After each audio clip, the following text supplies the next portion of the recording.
বাংলাদেশ দক্ষিণ এশিয়ায় অবস্থিত একটি দেশ, যার পূর্ব পশ্চিম আর উত্তরে ভারত এবং দক্ষিণে রয়েছে বঙ্গোপসাগর। জলবায়ুগত বিবিধ প্রাকৃতিক দুর্যোগ বাংলাদেশকে অর্থনৈতিক এবং পরিবেশগত বিপর্যয়ের মুখোমুখি করে তুলেছে। জলবায়ু পরিবর্তনের প্রভাবে বাংলাদেশের ষড়ঋতুতে গত কয়েক বছর ধরে বেশ এলোমেলো অবস্থা দেখা যাচ্ছে।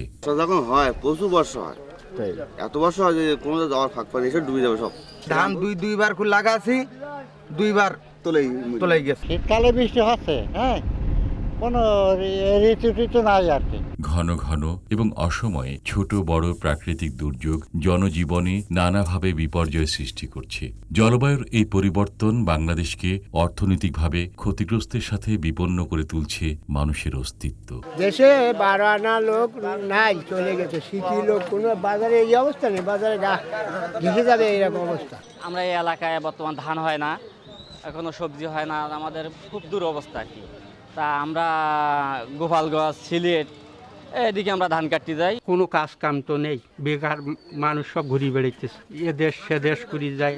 জলবায়ু পরিবর্তনের ফলে যেসব নেতিবাচক প্রভাব পড়ছে সে সম্পর্কে সরকারি বা বেসরকারি পর্যায়ে অনেক কাজ হলেও সেসব হচ্ছে বিচ্ছিন্নভাবে। সুনির্দিষ্ট কর্মপরিকল্পনা নিয়ে অংশগ্রহণমূলক কোনো প্রক্রিয়া এখনো গড়ে ওঠেনি। তবে ওয়াটারএইড তাদের নিজস্ব গবেষণালব্ধ পদ্ধতির মাধ্যমে এই বিপন্নতার সবচেয়ে বড় সেক্টর ওয়াশ নিয়ে পরিকল্পিতভাবে এগিয়ে চলেছে। তারই অংশ হিসেবে খুলনা জেলার কয়রা উপজেলা চলছে অংশগ্রহণমূলক ওয়াশ বিপন্নতা নিরূপণ কৌশল, নিরাপদ পানি, স্যানিটেশন পদ্ধতি সহ উন্নত স্বাস্থ্যবিধি, যা সংক্ষেপে ওয়াশ নামে পরিচিত। নির্বাচিত এলাকায় 1 বা 2টি গ্রাম থেকে সমান সংখ্যক পুরুষ ও মহিলা মিলিয়ে মোট 20-25 জনের একটি দলকে নির্বাচিত করা হয়। এলাকার জলবায়ু পরিবর্তন সংক্রান্ত বিভিন্ন ঝুঁকি, যেমন নিরাপদ পানি, স্বাস্থ্য ব্যবস্থা এবং স্যানিটেশন ও পরিচ্ছন্নতার ঝুঁকি বিষয়ক ওরিয়েন্টেশন বা প্রাথমিক ধারণা হচ্ছে এই দলের প্রথম ধাপ। আমরা সবাই বলছি যে আমরা আসলে জলবায়ু পরিবর্তন সম্পর্কে মোটামুটি আমরা জানি বা রেডিও টেলিভিশনে এগুলোতে আমরা শুনছি। তো আমরা আসলে কিভাবে মনে করছি যে জলবায়ু পরিবর্তন হচ্ছে আমাদের এলাকার উপরে ভিত্তি করে, যদি আপনারা একটু বলতেন। পরিবর্তনের আসলে আমরা তো ওইভাবে আমাদের যন্ত্রপাতি না, জলবায়ু পরিবর্তনটা আমরা যন্ত্রপাতির মাধ্যমে বুঝি না, আমরা বুঝি আমাদের এলাকার প্রেক্ষাপটে কিছু পরিবর্তন দেখে। যে পরিবর্তনটা আমরা লক্ষ্য করি, আসলে আমরা একটা সময় যে পরিমাণ শীত অনুভব করতাম, এখন শীতের সময় সেই ধরনের শীত আমরা দেখি না। আবার গরমের সময় অত্যন্ত গরম পড়ে, প্রচুর পরিমাণে গরম, যেটা অসহনীয়। আবার বর্ষা আগে এত গরম ছিল না, বা সেটা একটা সহনশীল পর্যায়ে, গরম সব সময় আছে কিন্তু একটা সহনশীল পর্যায়ে ছিল। আবার বর্ষার সময়, যে সময়টায় বর্ষা হওয়া দরকার, মানুষ ফসল ফলাবে, সেই সময় বর্ষা নেই। যে সময় বর্ষার দরকার না, সেই সময় এত বেশি বর্ষা হচ্ছে যে ফসল মানুষ কষ্ট করে সেচে লাগালেও সেটা আবার ডুবে যাচ্ছে। এরপর এই প্রক্রিয়ার একটি গুরুত্বপূর্ণ ধাপ হচ্ছে গ্রুপ ডিসকাশন বা দলগত আলোচনা। এখানে অংশগ্রহণকারীরা জলবায়ু পরিবর্তনজনিত ওয়াশ সংক্রান্ত বিভিন্ন বিষয় তুলে ধরেন এবং সমস্যা সমাধানে কার কি করণীয় সেই আলোকে পরবর্তী কর্মকৌশল ঠিক করেন। হচ্ছে যে পুকুর ডুবে লবণ পানি ঢুকে, ভিট নিচু থাকার কারণে টিউবওয়েলের ওই যে মুখ ডুবে যায়, পানিতে ডুবে যায়, মানে পানি নষ্ট হয়ে যায়। পুকুরে ওই পাতাগুলো পচে পুকুরের পানি নষ্ট হয়, এগুলো ব্যবহারের অনুপযোগী হয়। আমাদের এখানে তো আসলে সমুদ্র অতি নিকটে থাকায় ঘূর্ণিঝড়, জলোচ্ছ্বাস এগুলো তো আছেই আমাদের। তো আগে আমরা এগুলো প্রায় দেখতাম না, এখন লেগেই আছে। আর এই দুর্যোগগুলো বেড়ে যাওয়ার কারণে আসলে আমাদের দেখেন যে আমাদের যে যাতায়াত ব্যবস্থা, আমাদের যে ফসল, সব তো ক্ষতিগ্রস্ত হচ্ছে। পাশাপাশি আমাদের পানি ও পয় নিষ্কাশন, অর্থাৎ আমাদের ল্যাট্রিনগুলা, আমরা আগের প্রেক্ষাপটে আমাদের ল্যাট্রিনগুলা তৈরি, সেটা স্বাস্থ্যসম্মত বলেন আর অর্ধ স্বাস্থ্যসম্মত বলেন, যেটা হোক, আমরা আগের আমাদের যে অবস্থা ছিল সেই অবস্থার প্রেক্ষাপটে আমরা তৈরি করছিলাম। কিন্তু এখন আর ওইটা কাজে লাগছে না। এখন নদী ভাঙন হলেও আমাদের ঘরের মধ্যে পানি ঢুকে যাচ্ছে, সো ল্যাট্রিন তো আর থাকতেছেই না, নষ্ট হয়ে যাচ্ছে।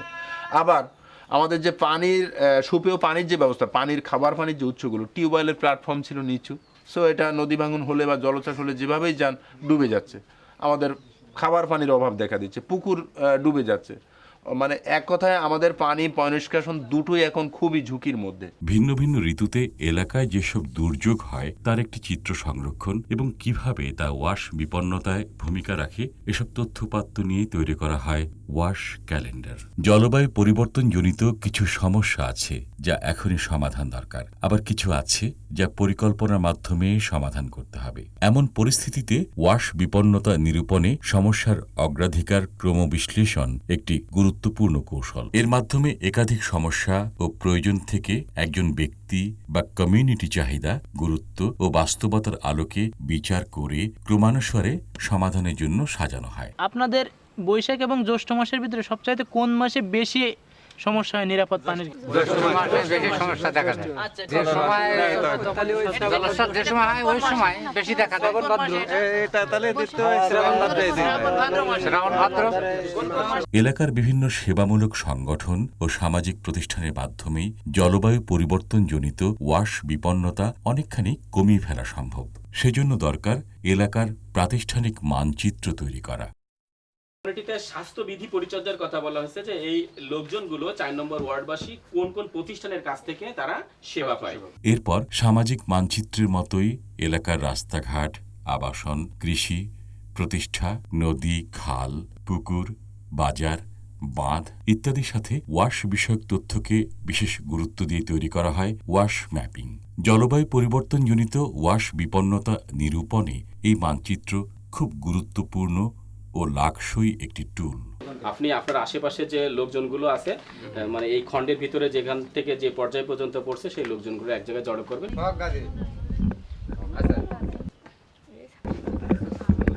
একেবারে ওই ওটা আসলে স্বাস্থ্যসম্মত কিনা,